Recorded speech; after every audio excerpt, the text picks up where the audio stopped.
Podcast Tênis Brasil com José Newton Dalcin.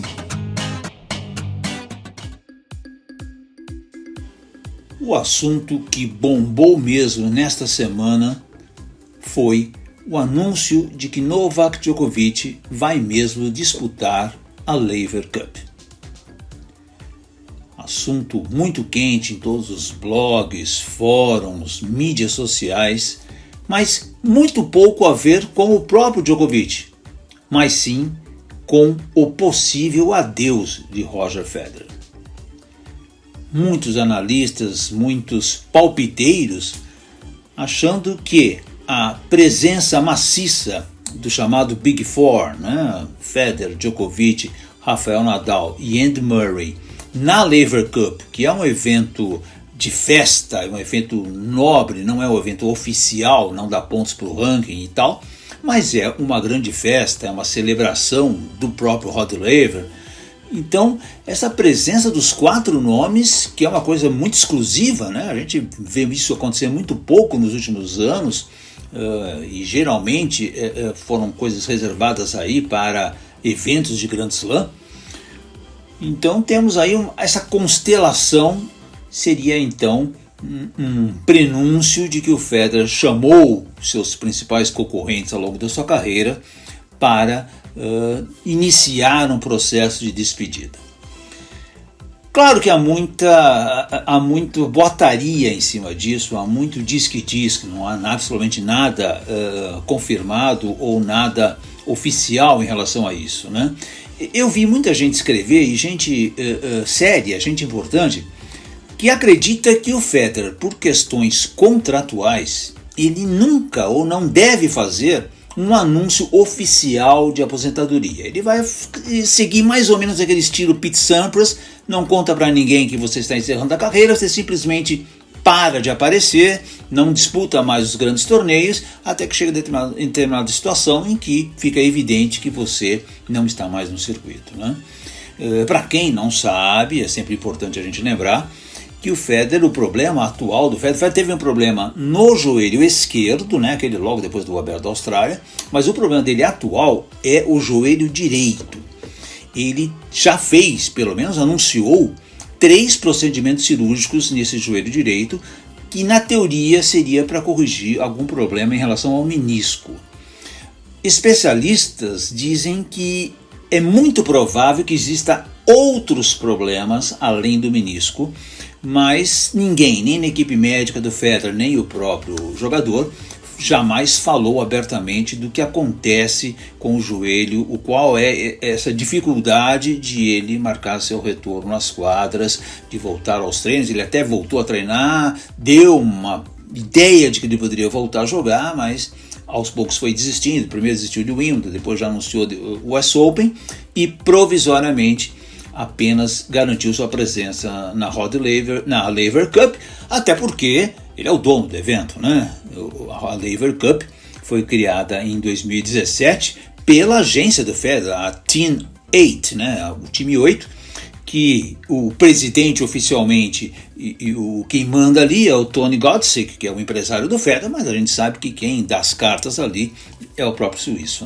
Então ele, obviamente, como o grande nome do evento, o criador do evento, teria que achar um jeito de participar, No ano passado ele até foi, mas não jogou, obviamente, porque ele não tinha condições de jogar. Em 2021, quando o torneio foi realizado em Boston, ele foi, mas não jogou porque ele já estava com esses problemas no joelho. O Federer não joga tênis desde o Wimbledon do ano passado, desde a derrota dele em Wimbledon do ano passado. Ele não mais apareceu na quadra para torneios, para disputa de qualquer tipo de torneio, Vamos lembrar muito bem que também o Federer, dia 8 de agosto, portanto estamos aí pertinho, questão aí de mais 13, 14 dias, ele vai completar 41 anos, uma idade que, apesar de toda a evolução do preparo físico, toda a evolução da recuperação física que nós tivemos na última década, com a ciência, trabalhando muito com o esporte e com o tênis, apesar disso ainda é uma idade muito elevada para um jogador pensar em fazer um retorno depois de tanto tempo e ainda obter um sucesso, O Federer disse, vocês estavam lá, vocês viram, vocês acompanharam no Tênis Brasil ou na televisão, que ele, ao entrar naquela festa, entrevistado por John McEnroe naquela festa lá do centenário da quadra central em Wimbledon, ele falou que queria voltar pelo menos uma vez à central, a Wimbledon, obviamente para jogar o torneio de mais prestígio, onde ele tem 8 títulos, é o torneio de maior prestígio que ele já ganhou na vida dele. Mas curioso que logo depois apareceu uma entrevista dada a um veículo holandês, em que o Federer disse que ele estava vivendo muito bem, obrigado, longe do tênis, né? Então há uma grande discussão aí até que ponto realmente o Federer está empenhado em voltar, se não é só uma jogada de marketing, se ele está querendo não anunciar oficialmente a sua aposentadoria por questões contratuais, porque ele ganha milhões, né? O Federer ano passado, mesmo sem jogar tênis no ano passado, praticamente não jogou nada, né? Ele foi o tenista que mais faturou, né? Por conta dos contratos, não da sua presença dele em quadra, mas dos contratos que ele tem em andamento, né? Então, há uma discussão muito incrível sobre isso, né? Também é importante a gente refrisar que, por enquanto, ele anunciou que o único torneio oficial, valendo pontos por ranking que ele joga, vai ser em Basileia, dentro da casa dele, em outubro. E aí sim, para jogar um torneio desse nível, um ATP 500, o Federer vai ter que mostrar alguma capacidade real de competição, né? A Lever Cup, ele pode ou não jogar, pode jogar só duplas, ele pode ali dar uma enganada, mas na Basileia, num torneio desse tamanho, ele não tem como, ele vai ter que jogar um tênis de algum nível bem competitivo, né? Lembrando para vocês também que essa presença do Big Four, né, dos 4 grandes do tênis, ela é um tanto circunstancial, né? Nadal foi o primeiro que o Federer anunciou, queria jogar, mas isso já era uma coisa meio clara, porque ele jogar naquela primeira evento, Nadal virou um grande amigo dele, cada vez mais um grande amigo dele, eles estão cada vez se dando melhor, né? Inclusive fora da quadra. Nadal agora casou, vai ser pai, então também existe mais um clima familiar aí. E então Nadal foi anunciado logo de início como participante da Lever Cup. E um pouco mais para frente, na verdade é uma questão de alguns meses, o Andy Murray confirmou que também jogaria. Mas também não é nenhuma surpresa o Andy Murray jogar, porque o torneio, como eu falei para vocês logo no comecinho, vocês sabem, é na Arena O2, Londres, portanto na casa do Andy Murray. Nada mais lógico que o Murray, que também tem uma razoável amizade com o Federer, que dispute, né? E a presença de última hora aí do Djokovic, chegou-se a especular isso um pouquinho antes de Wimbledon. O Djokovic falou que só falaria disso depois de Wimbledon, e ele acabou confirmando que ele vai jogar. Mas isso pode ser reflexo direto do seu impedimento de jogar o US Open, que por enquanto continua valendo as regras sanitárias para entrar nos Estados Unidos e no Canadá. Djokovic, então, até agora, neste momento, ele não pode jogar os Masters do Canadá e de Cincinnati, e também não pode jogar o US Open. Então, em função dessa parada toda, e ele chegou a declarar que ele não queria sair mais da Europa, depois também nós tivemos o cancelamento dos torneios na Ásia, na China, né? Na Ásia vai ter até alguns torneios, mas na China foram cancelados os eventos. Então o Djokovic falou que ele preferia ficar ali pela Europa, caso ele não pudesse se deslocar para a América para jogar esses grandes torneios, né? Então é uma situação um tanto quanto circunstancial, mas que serviu para agitar aí os bastidores do circuito em cima da possível despedida de Roger Federer.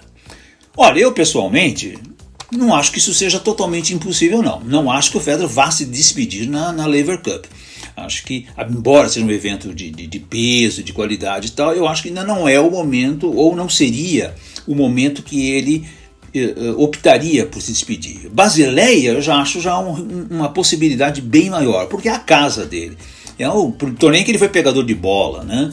Então há uma ligação emocional muito maior com a Basileia, com o seu público, com todas as pessoas que foram envolvidas na sua carreira. Então ele pode fazer uma homenagem para um monte de gente, como nós vimos aí, né, acontecer agora em Roland Garros, quando houve aquela despedida do Gilles Simon. Então todo mundo veio, chamou a quadra, todas aquelas personalidades, todos os franceses da Copa Davis, tal. Então eu acredito que vai ser mais por aí que o Federer pode caminhar uma despedida, né? Um local caseiro, em que ele pode ter os seus pais, ele pode ter a sua família, ele pode ter seus antigos treinadores, seus amigos locais e o público, né, o seu público para se despedir, né? Então eu pensaria muito mais na Basileia do que na Lever Cup.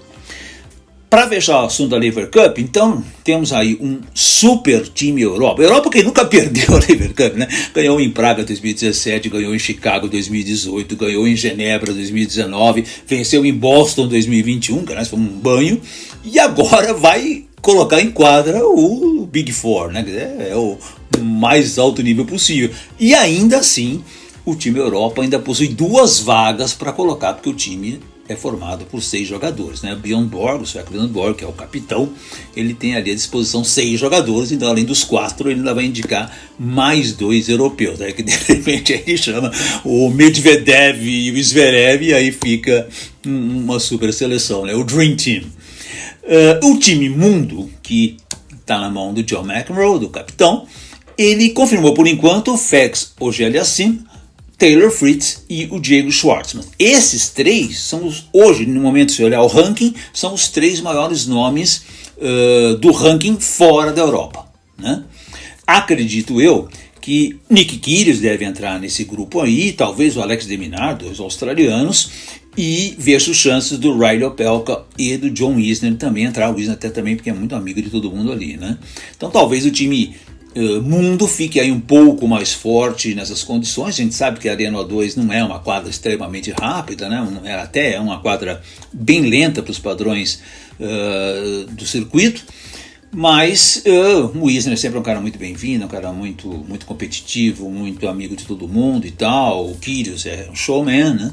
Então pode aí ser que o time mundo fique um pouco mais forte, mas provavelmente vai ser mais um banho da Europa. Vamos aproveitar também para falar um pouquinho de Carlos Alcaraz. Alcaraz que acabou batido na final de Hamburgo pelo o Lorenzo Musetti, numa grande atuação do italiano. O italiano jogou um tênis de primeira linha, cabeça no lugar, que é o aspecto mais importante para mim dele, porque a habilidade todo mundo já viu que ele sabe jogar rápido, sabe jogar lento, tem toque, tem spin de forehand, tem um slice de backhand, sabe jogar na rede, sabe dar drop shot. É um jogador realmente tecnicamente completo, mas que sempre teve uma fragilidade emocional muito grande. E me parece que esse título importante, um ATP 500, quer dizer, começar a carreira, seu primeiro título sem um ATP 500 é uma coisa nobre, né, sem dúvida alguma para o Musetti, e ganhando do Alcaraz, que é a grande sensação da temporada, continua sendo a grande sensação da temporada entre os novatos, né? Então eu acho que esse título de Hamburgo pode ser realmente aí um turning point, né? Um momento de mudança realmente grande para o Musetti, que precisa amadurecer. Mostrou, aliás, muito amadurecimento nessa final com o Alcaraz, perdendo match points, se controlou, né? Ele recebeu críticas, né? Recebeu críticas na semifinal, quando sacou por baixo no match point contra o Cerúndolo. Depois também recebeu críticas nessa jogo contra o Alcaraz, porque não teria cedido ao adversário um ponto que claramente quicou 2 vezes na quadra. Mas enfim, eu acho que o Musetti ele está entrando naquela zona mental fundamental para quem quer estar ali entre os melhores do mundo. Agora ele está ali pertinho do top 30, grande chance de entrar como cabeça de chave no US Open, o que ajuda muito, né? E eu vejo aí uma possibilidade muito grande. Mas como eu disse, eu queria falar, na verdade, era do Alcaraz, porque tem algumas coisinhas muito interessantes a gente observar em relação a ele, né? Estava vendo aqui um artigo da ATP mostrando que o Alcaraz se torna o 8º espanhol a figurar no top 5 do ranking ao longo da história do ranking profissional masculino, ou seja, desde 1973, né? Nesse grupo, Carlos Moyá, Juan Carlos Ferrero e o Nadal foram o número 1 do mundo. Manuel Orantes e Alex Corretja chegaram ao número 2 do ranking. Sérgio Bruguera, Davi Ferrer foram terceiros colocados e o Tommy Robredo chegou ao 5º lugar. Curiosamente, aí não tivemos nenhum espanhol como 4º colocado como ápice da carreira, né? E o Alcaraz, em mais um feito em que ele repete, relembra o Nadal, ele se torna o top 5 mais jovem do ranking desde o próprio Nadal em 2005, quando o Nadal tinha 18 anos. O Alcaraz tem um ano a mais que ele, né? O Alcaraz, aliás, que começou o ranking como número 32, o ano começou a temporada como número 32 do ranking, e está aí já no top 5. Mas o que eu quero observar mesmo em relação ao Alcaraz é para vocês ficarem de olho, porque ele tem uma chance realmente palpável de sair do US Open, se não o número 1 do mundo, pelo menos como número 2. A situação é muito favorável a ele, ele gosta da quadradura, ele seu jogo se encaixa bem na quadradura, ele subiu para 5, essa semana ele está jogando o MAG, tudo que ele fizer em UMAG ele sobe, portanto ele pode até terminar esta semana com o título em UMAG como número 4 do ranking, então ultrapassaria também o Stefanos Tsitsipas, e chegaria aí para a temporada americana no top 4. Né? E o que é realmente importante é que o Alcaraz, ele soma tudo que ele fizer no Canadá, ele não disputou, ele não tem pontos nenhum a defender no Canadá, e defende apenas 35 pontos em Cincinnati. Então ele tem 2 Masters 1000, obviamente consecutivos, não são de fáceis, porque o Montreal é uma quadra consideravelmente lenta, Cincinnati é uma quadra bem mais veloz, são consecutivos. Cincinnati é um lugar em que há muito calor, é um lugar que geralmente é muito úmido, lembra até um pouco Nova York, então é um desafio aí você jogar bem 2 Masters 1000 desse tamanho, porém não é nada impossível de a gente ver aí o Alcaraz fazendo 2 grandes campanhas. Vamos aí colocar o Alcaraz de repente fazendo 2 semifinais. 2 semifinais são aí uma pontuação bem considerável num nível, são 720 pontos num nível Masters 1000, né? Se ele fizer uma final de 600 pontos e uma semi, são mais 920 pontos, quase 1000. Então ele tem uma boa chance de somar pontos em Cincinnati, depois ele vai para o US Open, aí onde ele defende quartas, então aí a dificuldade é um pouquinho maior no US Open.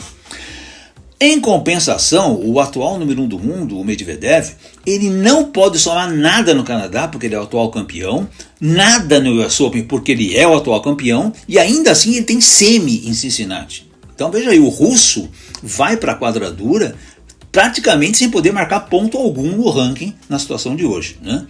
E o Nadal, que para mim é o grande candidato a sair número 1 do mundo desde que ele se recupere, a gente ainda sequer tem certeza que ele vai ter condições totais de jogar o Canadá, está aí uma dúvida ainda pairando sobre a sua presença no Masters 1000 canadense.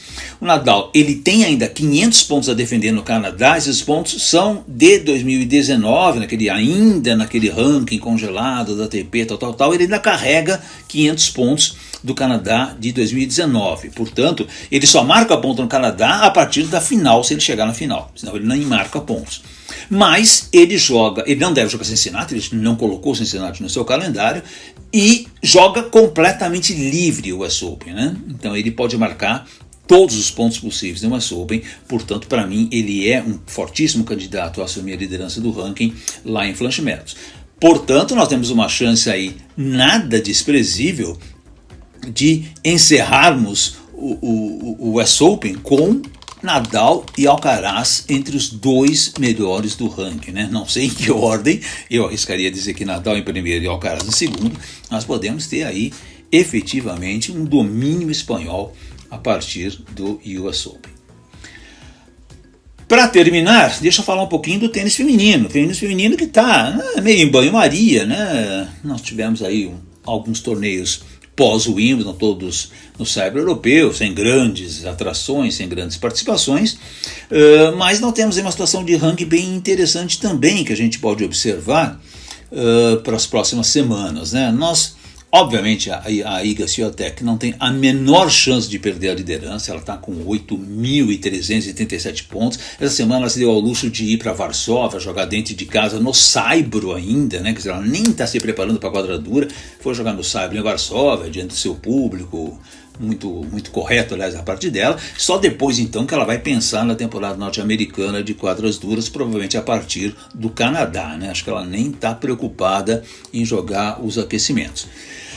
Mas a gente tem na semana que vem, na abertura oficial da temporada americana de quadradura, nós temos a Ons Jabeur, a Paula Badosa, Maria Sakkari, todas elas jogando o WTA 500 de São José, um importante, tradicionalíssimo torneio da Califórnia, e aí com essas 3 feras. Hoje, qual a situação do ranking? Só para vocês terem uma ideia, a disputa do número 2 do mundo está completamente aberta. A Anett Kontaveit, que ganhou semana passada um WTA 250 e está jogando essa semana um outro WTA 250, esse na quadradura de Praga, a Kontaveit está com 4.476 pontos, apenas nem chega a 300 pontos de vantagem para a Sakkari, que também tem em meros 150 pontos de vantagem para Paula Badosa. E grudadinho está a Ons Jabeur. Então nós temos aí essas 4 jogadoras numa distância de 450 pontos, todas elas candidatas aí a assumir a vice-liderança do ranking. Hoje a Kontaveit é a número 2 do mundo, mas ela está totalmente aberta essa disputa, né? Então, a Jabeur, a Badosa, a Sakkari e a Sabalenka, a Aryna Sabalenka, que é a número 6 do ranking, vão para São José, onde aliás também vai estar a Bia Haddad Maia, nossa brasileiríssima, competindo, iniciando aí sua, vamos dizer assim, o segundo semestre dela agora na quadradura, e enquanto ao mesmo tempo acontece o WTA 250 de Washington, onde estarão Jessica Pegula, Emma Raducanu, Simona Halep e Victoria Azarenka, ou seja, um torneio também com jogadoras de qualidade, né? Obviamente a Halep e a Azarenka, jogadoras de muita experiência, a Pegula jogando para o seu público, hoje número 7 do mundo, né? Hoje uma americana, a melhor americana do ranking, né? Podendo ali, obviamente muito de olho em fazer uma grande campanha no US Open, e a Raducanu, que começa o processo dela de defesa do US Open, uma situação difícil para ela, que não jogou bem desde então, né? Não fez nenhum grande resultado, e tem aí agora diante de si essa necessidade de se preparar bem para fazer a defesa do título. Certo, minha gente? Portanto, olho aberto, a semana que vem aí, grandes emoções, grandes torneios nos aguardam para a semana que vem. O masculino muito de olho, principalmente a partir dos 2 Masters 1000, mas o feminino já com grandes estrelas em quadra, todas elas de olho em sucesso e ascensão no ranking.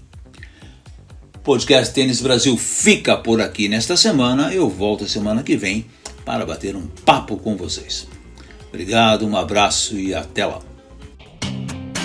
Este foi o podcast Tênis Brasil com José Newton Dalcin.